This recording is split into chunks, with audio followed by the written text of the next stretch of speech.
Hello, folks. Really excited to have you joining us on a beautiful Friday for a conversation around the state and local planning for energy platform and some of the data that it can provide you as you're beginning to think through energy planning opportunities, energy funding opportunities, and all the things that are exciting and available to us in 2023. My name is Dr. Katie Richardson. I am a group manager at the National Renewable Energy Laboratory in Golden, Colorado, and I have the pleasure of being the principal investigator for SLOPE. SLOPE is a platform which is supported by the Office of State and Community Energy Planning and the Department of Energy. And today's webinar is also brought to you in collaboration with the U.S. Environmental Protection Agency. So really looking forward to diving into our subject matter today. We've got some live demos ahead, and hopefully by the end of the hour, you're going to be walking away with an understanding of how to dive into the many data layers that we have available on the SLOPE platform that are customizable, so you can take a look at your community, your census tract, your county, whatever it may be that you're planning for. And hopefully that will be a skill set that you've got in your pocket as you begin thinking through how SLOPE can be utilized in your work. Before we get started and dive in, I do want to issue a special welcome to Andrea Dunny, who is joining us from the U.S. Environmental Protection Agency's Climate Pollution Reduction Grants Program. Andrea is on the CPRG leadership team. Andrea, do you want to share a few words with our attendees, some of whom may be grantees of your program? Great. Thanks so much, Katie. I really appreciate being able to be here today, and thank you to all of the speakers for putting on this webinar. We know that the SLOPE tool can be really valuable for CPRG grantees, as well as other state and local and tribal government folks who are working on climate planning.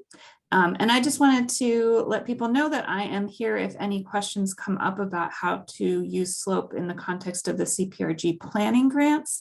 Unfortunately, because it is a competitive grant and an open competitive grant, I can't answer any questions about the implementation grants at this time.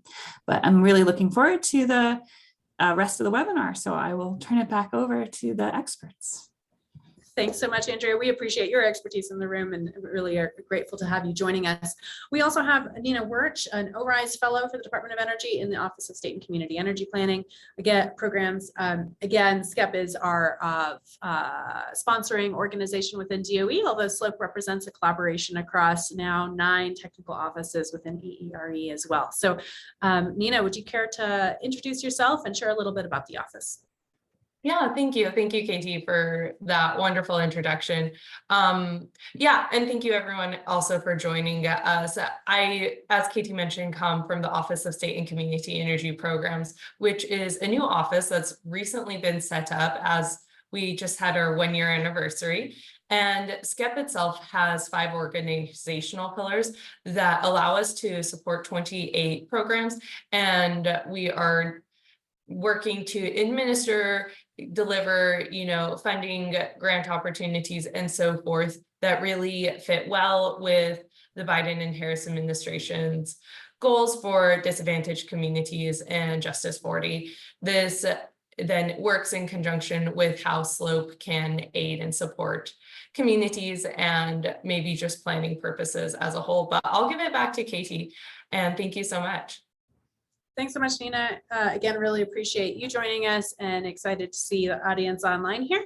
We'll go ahead and dive into the agenda because we've got a lot to cover and I do want to leave time for questions. So if you have a question as we go along, please feel free to pop that in the chat. We'll try to answer those real time for you, as well as reserve some time at the end for a little bit of conversation.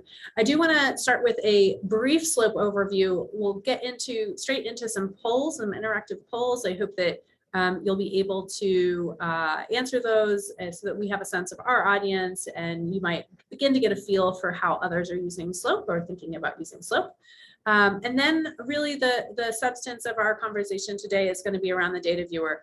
SLOPE has 2 different tools that are available. The scenario planner is one that we covered in Tuesday's webinar. A recording of that will be available. And then today there are dozens of data layers addressing renewable energy, energy efficiency, sustainable transportation, and many other topics in the data viewer. And so that's where we're going to spend our time with the live demo. And as I say, we'll reserve some time for questions. So if you've got any of the things on the right hand side of this slide in mind, you're in the right place for the webinar today.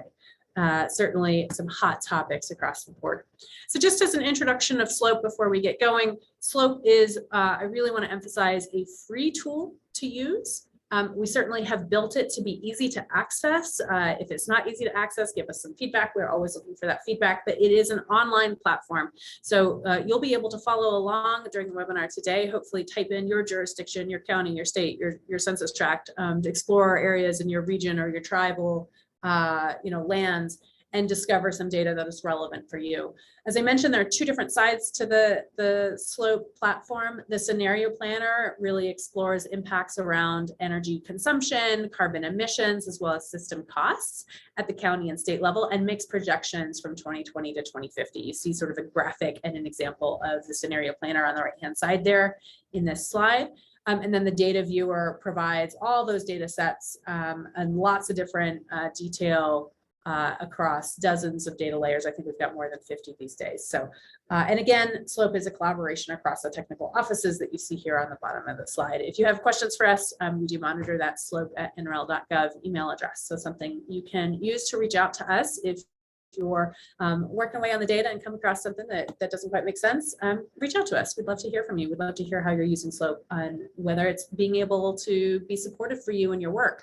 So how does SLOPE data support energy planning? If you're thinking about goals for your community, if you're setting milestones in order to make sure you're on track for the goals, SLOPE can be supportive. Certainly, we hope that SLOPE data can help you weigh your resources and how best to spend your both precious time and energy, as well as the community's financial resources in a way that supports those goals. SLOPE is also being used to design policies and programs across the country. Our data can help improve equity through inclusion. That's a topic we'll get to almost straight away here. Certainly, there are a host of federal funding opportunities that are available now. And as you're thinking about putting together those funding applications, whether it's for CPRG implementation grants or something else, SLOPE data can plug into what you're working on. And then we also think that SLOPE visualizations are extremely helpful to communicating the benefits of investments in these energy planning areas. Think about communicating to your leadership, whether it be city commission or state legislator. It also supports communications with stakeholders, making sure that everyone is around the table and moving in the same direction. And then communicating with the public as well. We've had SLOPE visuals being used as social media posts. So please feel free to grab those screenshots as we go along and build your deck for your community. That's really what our data is here for as well. There are a host of examples that we could dive into, and maybe we'll see some of this today, but the Atlanta Regional Commission, which is an organization of maybe 11 counties, I believe, have looked at some of the energy and environmental justice data on SLOPE to make sure that stakeholders are engaged in their planning process from the very beginning and making sure that investments happen in places where they can have the biggest impact for creating equity for their community. We've also seen the state of New Mexico use SLOPE in its scenario planner tool to take a look at energy consumption and understand how they can possibly reach their 2040 100% goals in the most efficacious way.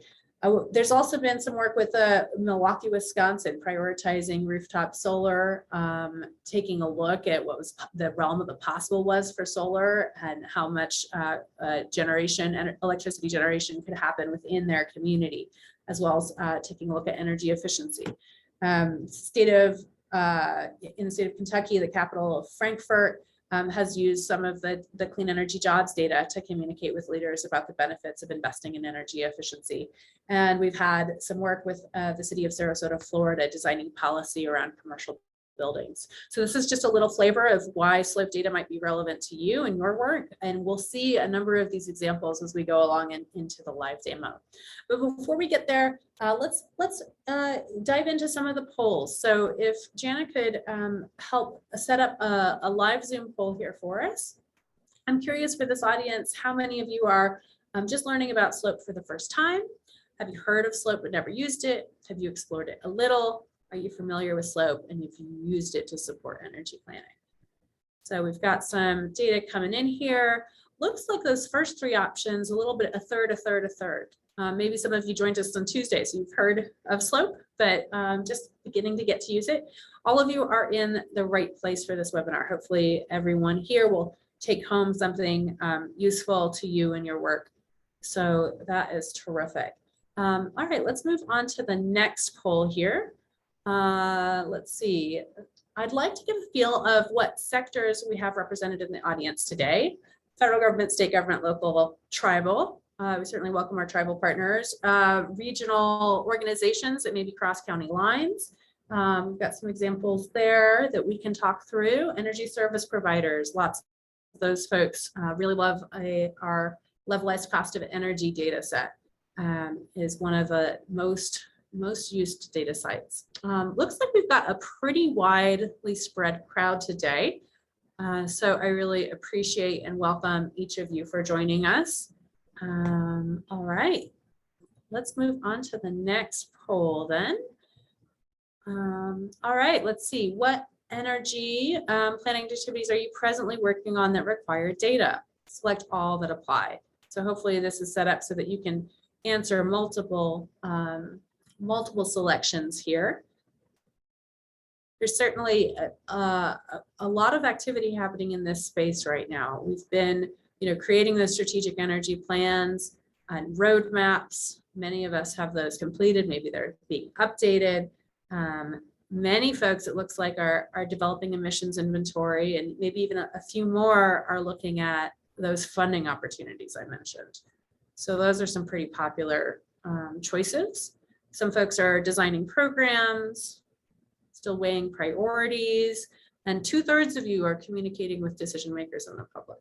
Love to see that. That's definitely a great use of our Slope visuals and data sets. Thanks so much for participating in these live polls. Really gives me a sense of who's in the room. And speaking of, what I'd like to do then is just invite you to answer one more poll here. What clean energy plans and projects are you pursuing? So maybe there are some particular activities that you already have in mind and are working on in your community, and we can make sure to get to some of those data sets as we go along.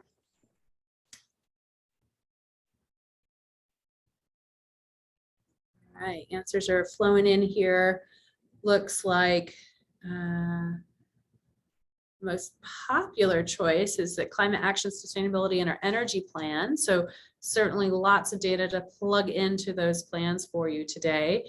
Transportation, a really popular topic. So we've got lots of data sets there that I can dive in on, and we can weave together in a narrative together. Rooftop solar, energy efficiency, equity through energy planning. These are all topics that we can cover today as well. So really love to see the interest in wind as well. Lots to do across the board. Busy times. Okay, thank you all for participating in our polls. My last invite to you would be to go ahead and put into the chat any jurisdiction that you represent that you're willing to share, your city, county, state, region, tribal, nation. I would love to see in the chat where everyone is calling in from today. So go ahead and pop that in, and we'll take a look. Really appreciate the active audience. And then just as a reminder, I don't want to gloss over it. If you didn't join us Tuesday, check out the recording. It really is a best-in-class tool, the Slope Scenario Planner. In case you missed it, check out that recording. This is really the tool that Slope provides in order to look at energy modeling, energy consumption behavior, emissions implications for carbon dioxide, and coming in January, air quality, air pollutant projections for SOx and for NOx around different energy scenarios. So is the grid going to be greener? Are there going to be more electric vehicles on the road? You can sort of play with the toggles and see what the implications are for your community using the scenario planner. So I really want to make sure that everyone on the call is aware of that, even if you didn't join us on Tuesday. The data viewer is the second portion of the Slope tool or platform. And it has a long history. I'm not going to go into this history, but suffice it to say that the National Renewable Energy Lab and the Department of Energy has been collaborating on delivering city county state data for a long time. And we hope that SLOPE is really serving as your first stop shop to access the in-depth analyses and models that the federal government has built to support your work. Here is just a partial menu of some of the questions that may be on your mind today. Maybe you're asking where energy programs can help alleviate and housing energy burdens, for example. This first question under equity. That's a question that we have the answer to in SLOPE data. Maybe you've got questions around what sectors can realize the most energy efficiency, what bill savings potential there might be. How does the commercial building footprint in your community impact any planning that you may have around efficiency measures? These are all threads that we'll be able to pull through the live demo. All right. Okay. So with that, I'll go ahead and switch over to the website. And hopefully someone on our team can pop that link in the chat. You can just Google SLOPE and NREL, or you can click on the link that Nina has just provided in the chat. And I really, really encourage you to follow along. If you've got two screens, or if you want to sort of switch back and forth, have my voice in the background and follow along for your community, that would be really fantastic to get your experience and hands on the problem. And then you've got questions in real time, please feel free to just share those with the group, and we can pause and address the questions as we go. So here's the home site for SLOPE. As I mentioned, here's that scenario planner tool, so you can dive into energy projections, take a look at different supply side or demand side scenarios, and explore the implications across consumption, emissions, and system costs. That's Tuesday's webinar. But let's dive into the data viewer together. As you can see, when you click on this data viewer tab, you are immediately shown a control panel on the left-hand side, which has got two parts, a data library and then a set of controls. In the data library, here is this list of dozens of data layers that we have available to help support your work. And on the right-hand side, you have a map. So what I'd like to do is start with some of the equity considerations. So we'll dive into the social vulnerability index.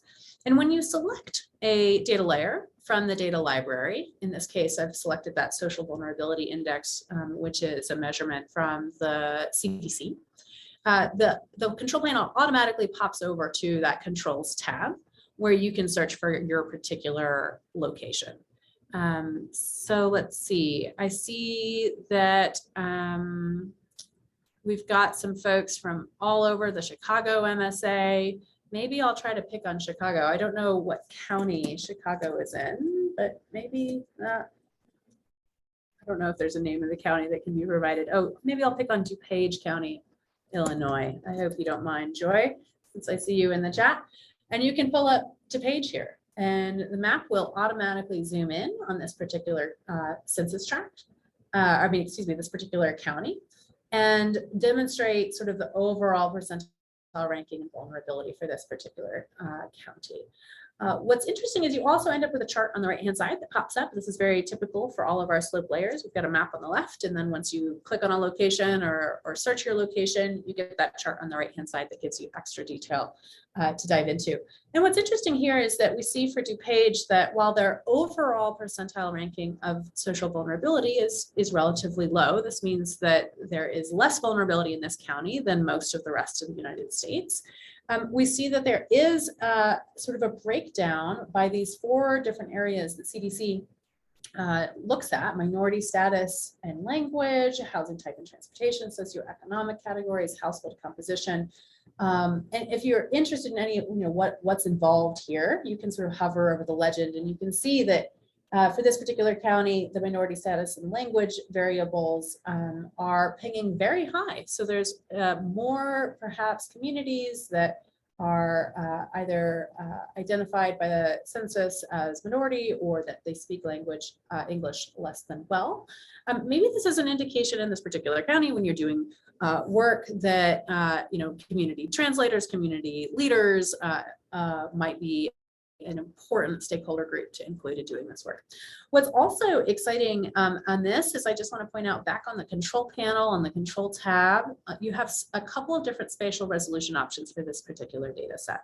If you select tract, the map will automatically populate with census tracts and their social vulnerabilities. What's interesting to me always, whenever we're zooming in, I'll just pick on this particular census tract. I'm not familiar with it, but it's within DuPage County. You can see that there's a wide variety in this county of vulnerabilities. And so looking at the unique fingerprint of communities, this can give us a little sense of how best to do our work.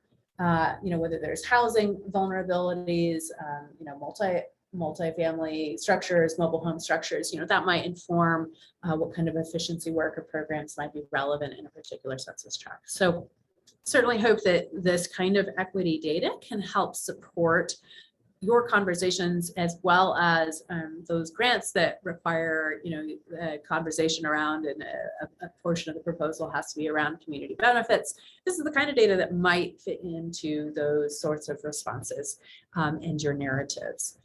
Now, we might sort of take a look at, okay, well, we have a feeling of the fingerprint of the community using some of the CDC data. We can switch over to the data library again and just scroll to the household energy and transportation burden, because we may want to ask ourselves the question, what community burdens are there in terms of how much of a family's income is being spent on either energy bills or transportation bills as a percentage. And you can see this particular census tract that I had selected is relative to the rest of the United States. When you hover over it, you can see that they're not paying more than most of the country on their energy bills, but they are paying more than the rest of the country on average for their transportation bills. So that's where you see that transportation burden. So 4% of their family income is being spent on transportation bills in this particular census tract. So that's kind of an interesting result, and sort of help support when you're thinking about prioritizing particular projects and locations. This is the kind of data that can help justify where projects are being located. And I can also make sure that you've got the right folks, again, around the table who can inform the shape of projects in a way that is most beneficial for the particular community that you're looking at. Awesome. Katie, I wanted to jump in real quick. We had a quick question. Could you explain what the percentile means for this? Like an example, the first purple column, what does the 90th percentile mean? Yeah, absolutely. This is a great question. So, so for this particular, the CDC Social Vulnerability Index, what this means is that if you were to rack and stack all the census tracts in the US, this particular census tract would be 90.66 in that, spectrum. They would be more vulnerable than the other 90% of the country in this particular column, right? And then so forth, right? Socioeconomic status, this particular census tract is more vulnerable than 70% of the country. So in this case, higher percentiles mean more vulnerable. I will point out, this is a great opportunity to just showcase that at the bottom of each data layer, there's a description of the data. And if you select read more, you can dive into exactly where the data comes from, what year it may be, any considerations that you should have in mind when you're interpreting the data, any methodological links are available here.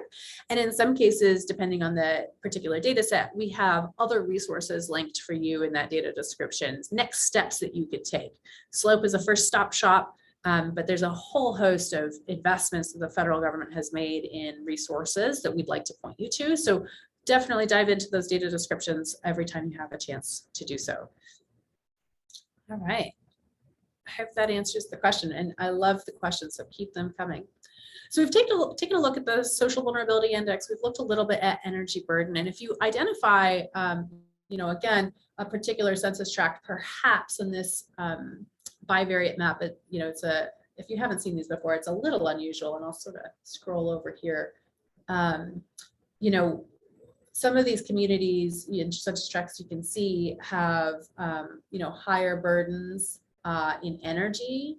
Some just have higher burden in transportation. Some have high in both energy and transportation. So again, it's that unique fingerprint that you want to explore and think about as you're working with your community. So perhaps we have a census tract. I'll select one that has a high energy burden.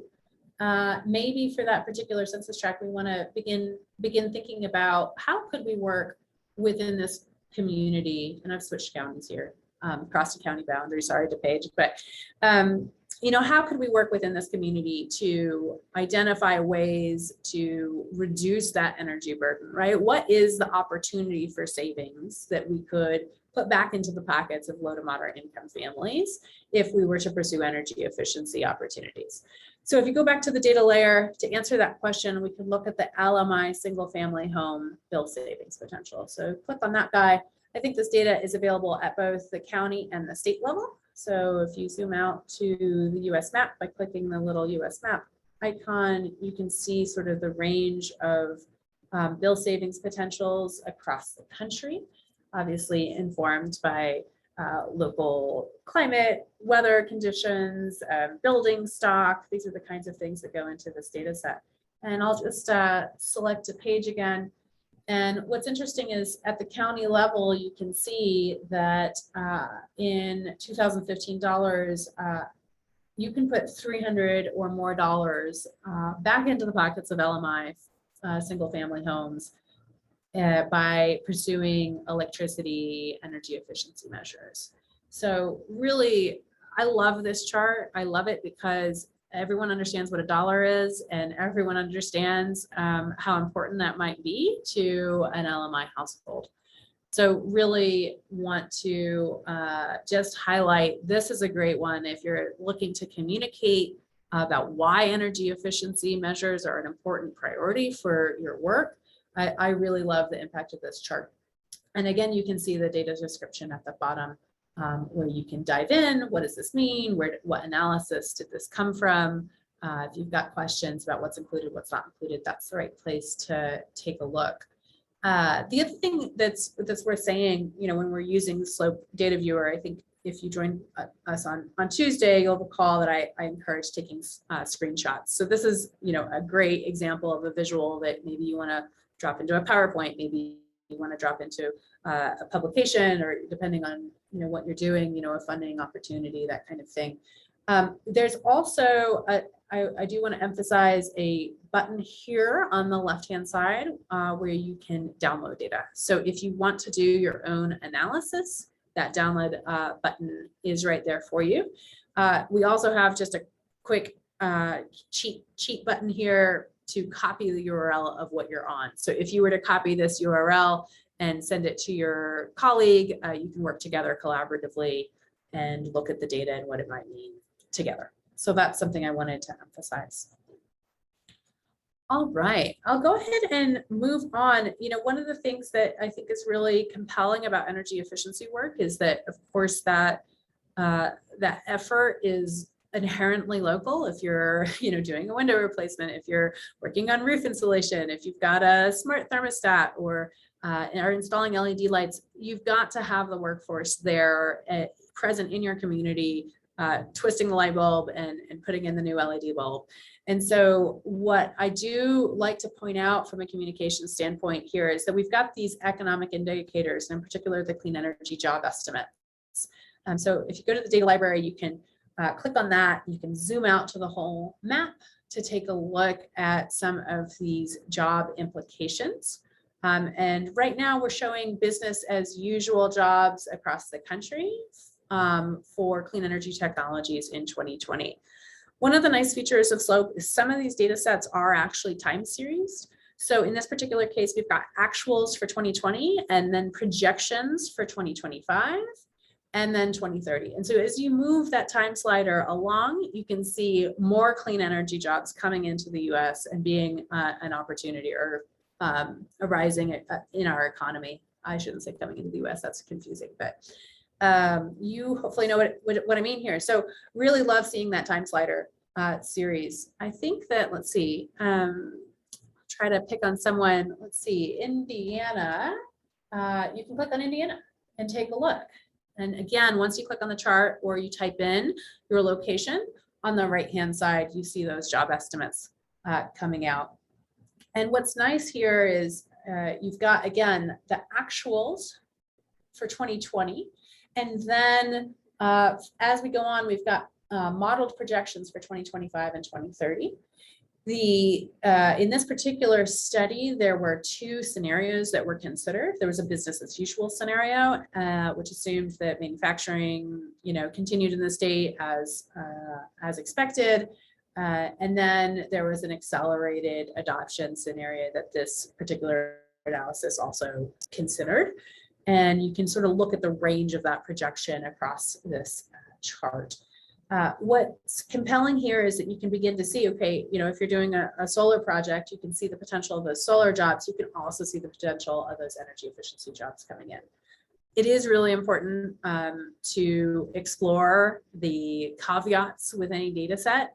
In this particular case, I do want to emphasize these energy efficiency jobs that are being displayed are only at the utility. So it really is underreporting the sector as a whole. There are so many energy efficiency jobs that aren't on this chart that aren't necessarily with the utility, but certainly gives you a sense of the opportunity and a sense of the growth here as well. So in this particular example, I haven't done the math, but it looks like energy efficiency jobs in 2030 could be as many as 6,700.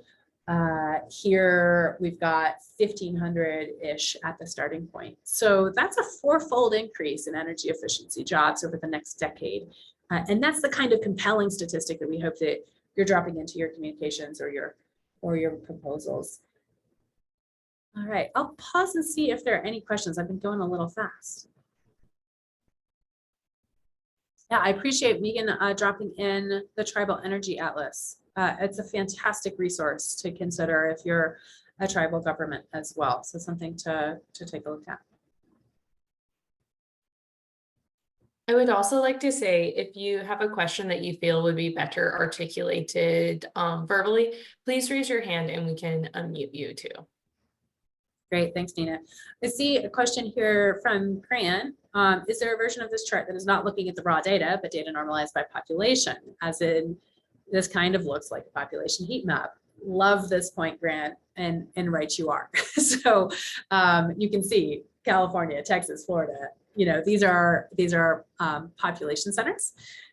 So certainly that is something we have been very deliberate in choosing to represent the raw jobs numbers here, because we believe that each individual job here makes a difference and is something that is probably the basis of reporting for communities that are working directly in those communities. On the other hand, there are certainly some nonprofits and others that are looking at our data from a national level, and that's where we really encourage the use of that download button. Download the data, feel free to normalize it, and then create your own visualizations from a comparison standpoint that can help determine where there might be particular opportunity. But I think we've got in mind that state government, that local government use case, and have deliberately chosen to present the raw data for that reason. I hope that's not confusing, but I appreciate the question. And then Christina is asking, is Puerto Rico the only territory that is covered in this tool? Yeah, Christina, this is a great point. I think I saw you were from the Mariana Islands. So many of the DOE analyses that have been conducted, unfortunately, do not include the territories. In some cases, there are isolated grids. The modeling has not been conducted in all cases. And so we do have Puerto Rico represented in a couple of data sets related to equity. I know that Puerto Rico 100 project is also pursuing a visualization tool if it isn't already in place. So that's something to look at for Puerto Rico. But I am sad to say I'm not sure that we have Mariana Islands represented in any of our data sets, but I'd love to stay tuned on that. Hopefully that's something we can change over time. Dave, we've got the questions coming in fast and furious. Megan's got a good link about what data is included for Alaska, Hawaii, and Puerto Rico for us as well.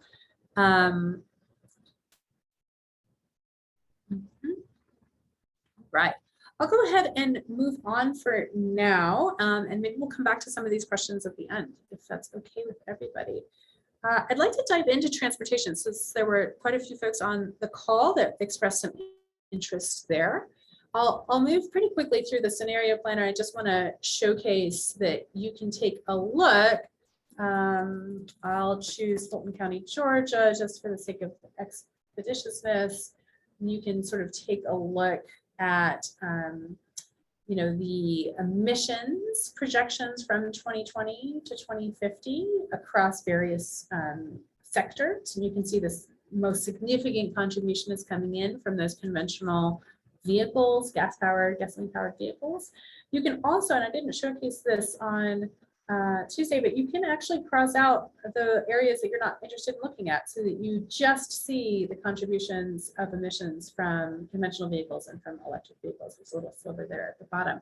And that's in a reference case scenario. You can also dial in a comparison and imagine a greener world where we have high adoption of electric vehicles. So what would that look like and how we can sort of compare those side by side? This is the kind of emissions reductions that you can see if you have more electric vehicles on the road. So I really love this kind of visualization for in comparison for thinking through prioritization of projects and efforts for your community. And so, okay, why did I show a scenario planner piece when we're talking about the data viewer today? I think that this is a compelling why. And now I'll demonstrate that it connects into what is available on the data viewer side. So on the data viewer, if you return to the data library, there's a whole section on transportation that we have available. And this data is supported by the DOE Tempo study. And we might ask ourselves how many vehicles we anticipate on the road. I think I was showing data for Fulton County, Georgia. So you can dive in and take a look for this particular county, which is the seat of Atlanta, how many vehicles are on the road. And here this map is showing 2020, that's so registration information. And on the right-hand side, you can see two different scenarios that are being explored. So we're looking at a high electrification case, where in the dotted line, where conventional gasoline vehicles become less common on the road, and meanwhile, battery electric vehicles become more common on the road.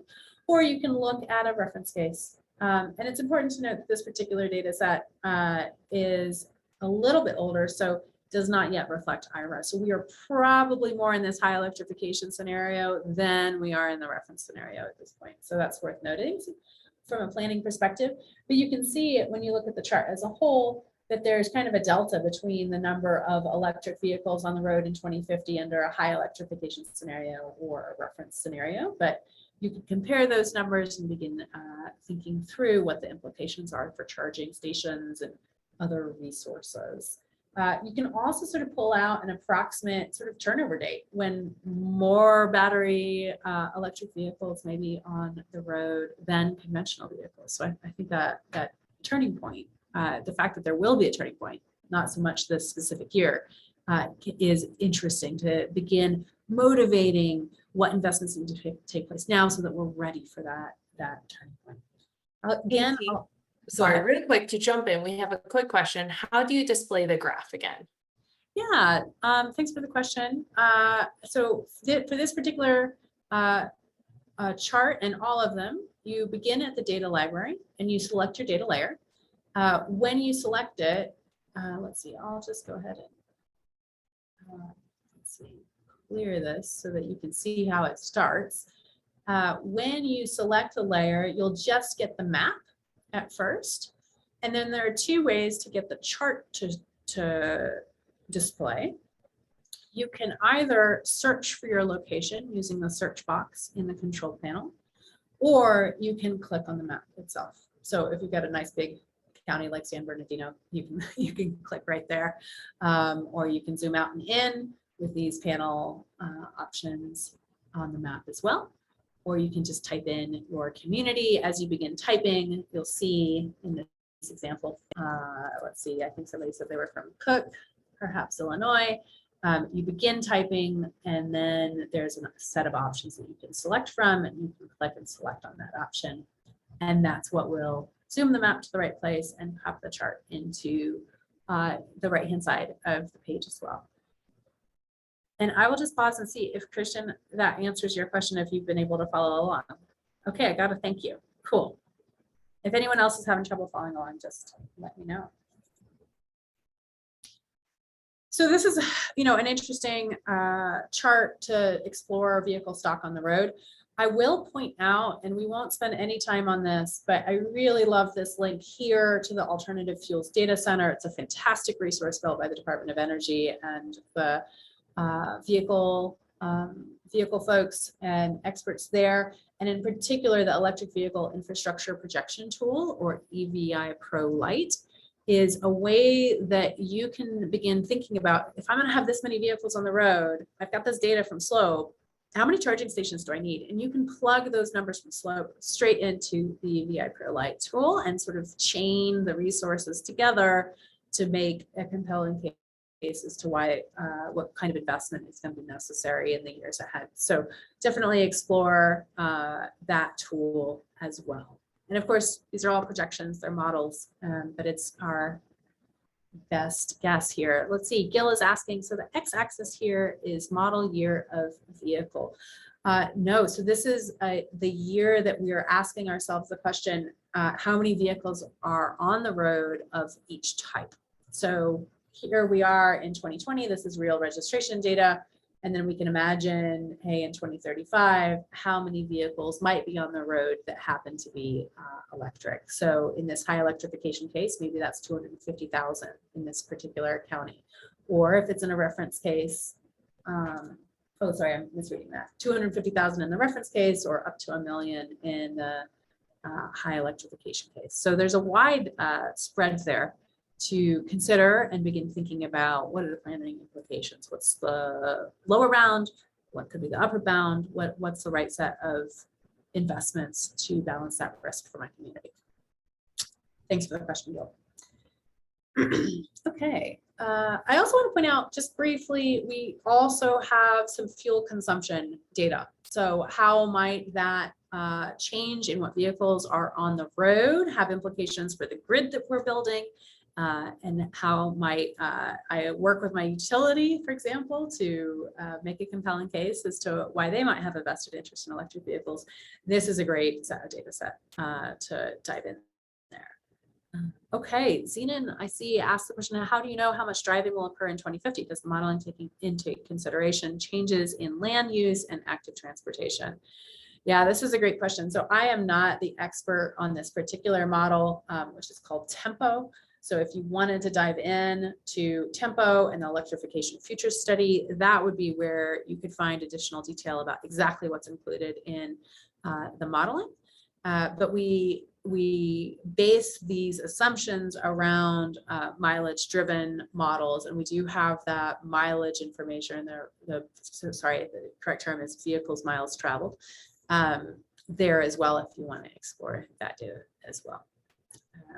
And I'm not sure if anyone else on the call from my team might be able to answer that question better, but if you are, please feel free. All right.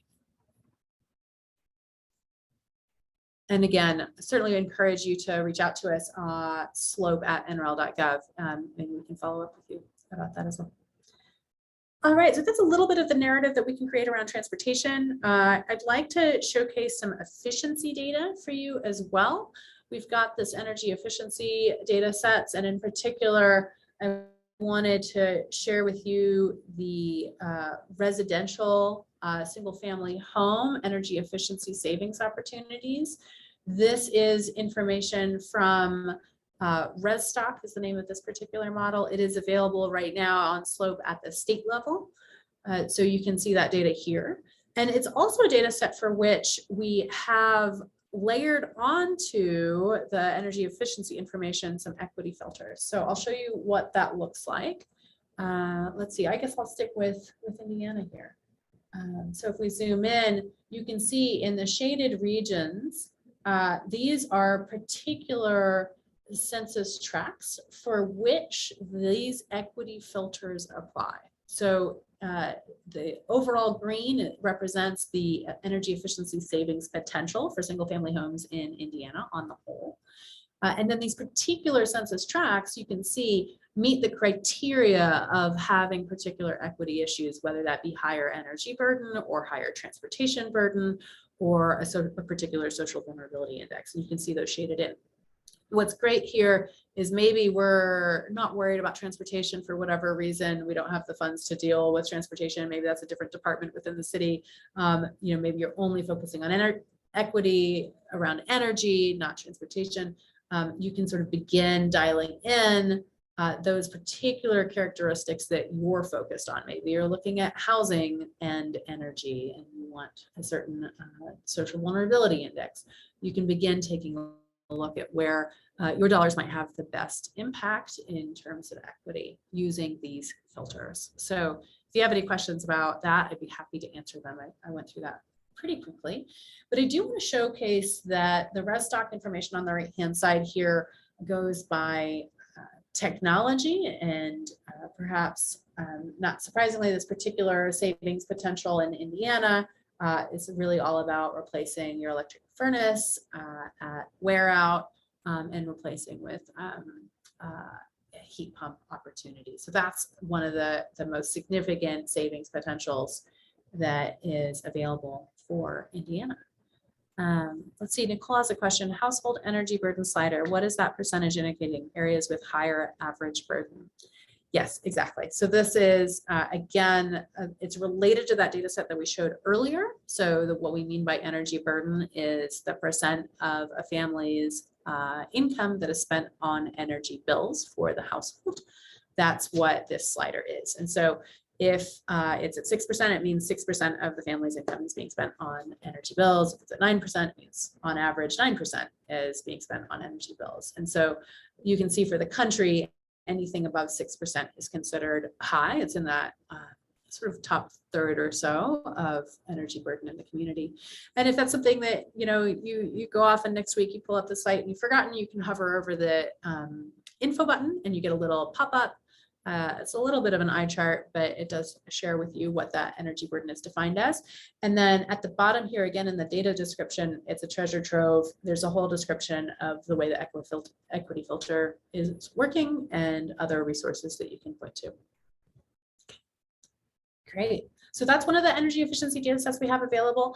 If you're working more in the commercial space, this is really another data set that we would love to highlight for you. This is the same thing, but it's the commercial electricity savings potential instead of the residential one. This data set happens to be presented as percentages. So the percentage that could be saved in Indiana due to upgrading to LED interior lighting. 13%, if that's all you're doing, and that return on investment for LED lighting is relatively quick compared to some of these other technologies. And so really just low-hanging fruit there. We certainly hope that folks are switching over to LED lighting, speaking for myself here. But that's another data set that is really compelling. Now, if you're working with a jurisdiction that has the opportunity to put in place policies or programs around commercial energy usage, you might be asking, what would the shape of that be? What do I know about the commercial stock in my particular community? And we have some information about that as well. Here, if you scroll to the very bottom, we've got building count and building area for commercial buildings. And we can just take a look here, maybe switch back to, I'll pick on Cook County again. County, Illinois.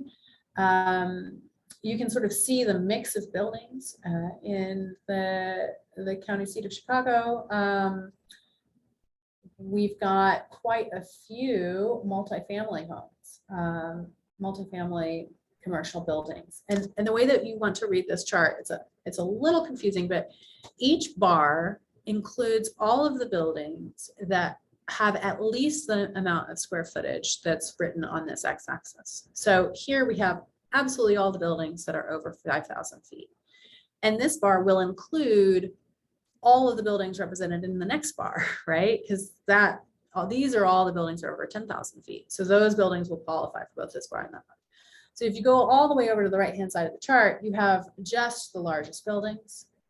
The left-hand side of the chart is all of the buildings over 5,000 square feet. So you can sort of see initially that there are quite a few smaller buildings in Cook County. And you can see the mix, right? Which ones are retail, which ones are multifamily. And again, you know, if you're not interested in particular sectors, this map and chart automatically dynamically change.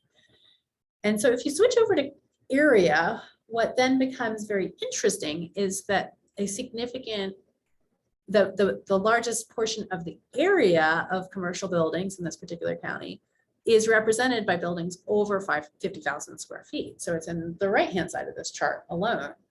And so if you're beginning to think about policies and programs and how can I make my dollars stretch the farthest, this is an opportunity to prioritize looking at those largest buildings. Because for this particular county, we see that the most square footage and the energy cost of you know, heating, cooling, you know, that square footage is happening in those largest buildings. And so if you had a program that addressed only those largest buildings, you know that you've only got a few to deal with.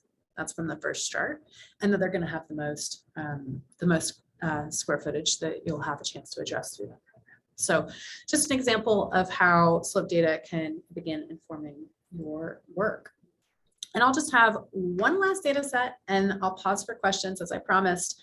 I do want to show you, especially for the energy service providers, you know, for all sorts of folks, that we have levelized cost of energy available across the US. This is our single most popular data set on slope. And what it showcases is the, again, levelized cost of energy by technology. So if you're in a community and you're thinking about, you know, solar, you're considering is residential rooftop PV going to be something that is affordable for me, this is a really great data set to begin. And again, you can sort of, you know, cross these off. I don't know, I'm just trying to get down to a solar data set for you guys so we can take a look at it. Let's see, I skipped out on coal, but you can begin to see the way that these technologies compare and where you might want to be investing dollars. So that's something worthwhile. And I am just realizing that I skipped completely over renewable energy, so I don't want to do that. And just very quickly, we do have information around, I know folks were talking about residential rooftop. There's residential rooftop technical potential that's available. And again, we have those equity filters on this layer. So it's something worth just exploring there. What's worth saying, even in this brief amount of time, is that technical potential can be somewhat misleading. This is, of course, just if you imagine papering every rooftop, what would be possible to generate with this particular technology. Obviously, there are considerations that don't go into this data set. Shading, for example, roof structural integrity, you know, those kinds of considerations, any policy drivers, all that's left out of the technical potential here. But it does begin to give you a sense of where there might be a good place for investment across these technology areas for your particular state or county. And we also have some data around that for LMI households. So take a look at those if you're curious. I will pause here for any questions. Thank you so much for joining us, everyone. And we certainly hope that you've become part of the SLOPE community. Send us an email or subscribe to our newsletter. Actually, we've got a link for subscription if you want updates when new data sets hit SLOPE. Any questions?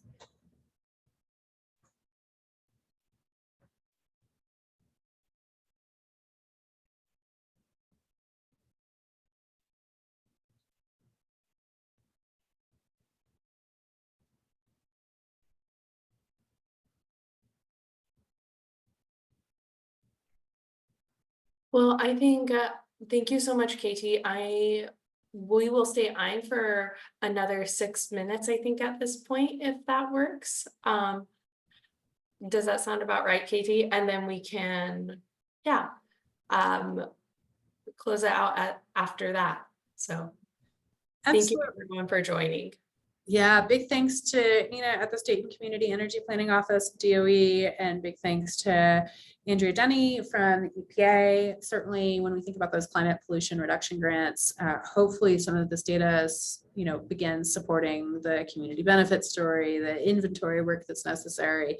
SLOPE is not your only solution to answering that grant by any stretch of the imagination. The federal government is not, directing that SLOPE be the thing that is used. We just are providing it as one option that has been built out for your use. So please feel free to explore it and be in touch with us. We would certainly love to hear any successful stories about how SLOPE is being used for you.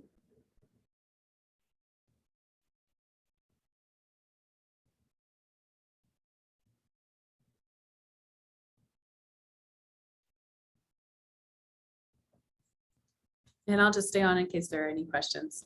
Thanks all.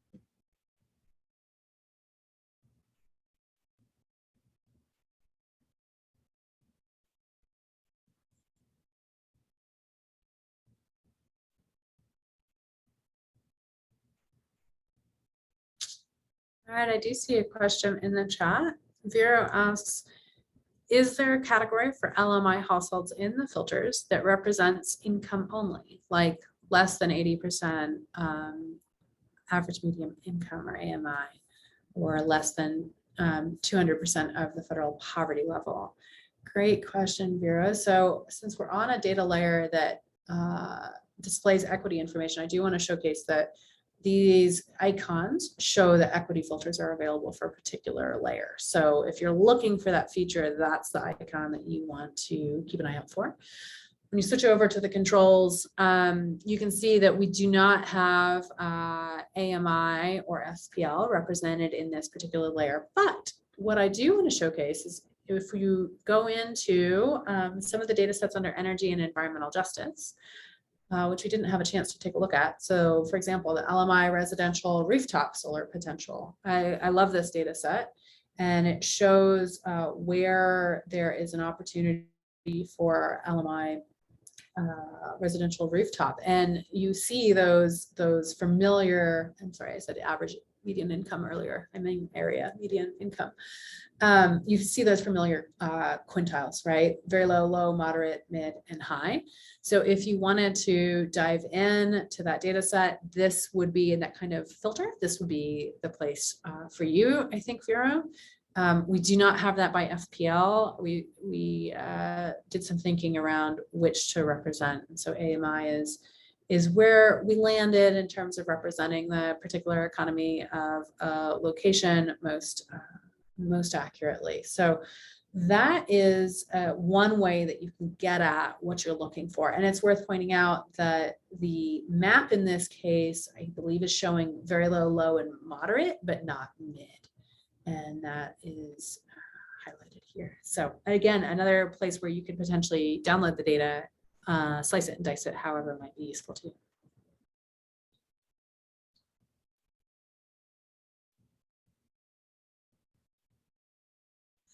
Yep. Okay. Another question about CE Just. I'm not quite sure how we're pronouncing that these days, but the new DOE tool on equity. We do not have that pulled into SLOPE at this time. We have the old DAC demographic filters that are available.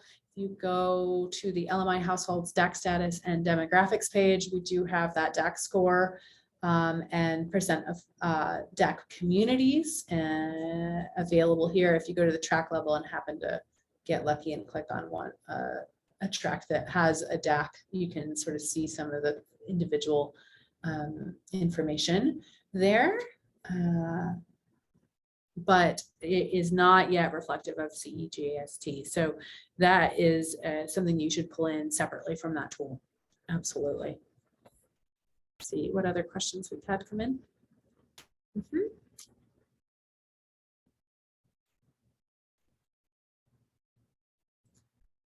All right, looks like we're at about time. I really appreciate everyone hanging in. Oh, let's see. Phil has a question. 2020 data is historical data set. The high electric vehicle for 2020 is high. Hi. Also, Katie, I just unmuted Gil, just so you know, also Gil. So if you want to. Can you hear me? Hi, Yeah. Gil. Yeah, I go was for it. asking, I just noticed that when I went into the data that the reference and the high electric are different for 2020. Is this projected from an earlier year? Like Yeah. 2015? Yeah, it must be in this particular case. And we can dive in and circle back with you on that if that's what you're seeing. It must be that the reference is actual from a previous, I mean, they both sort of start from a previous year then. Okay, so this is a little bit more prognostication, I see. Because, yeah, okay, that would explain a few things. I think the projections were a little optimistic, but they're not that bad, actually. It's just who knows what will happen.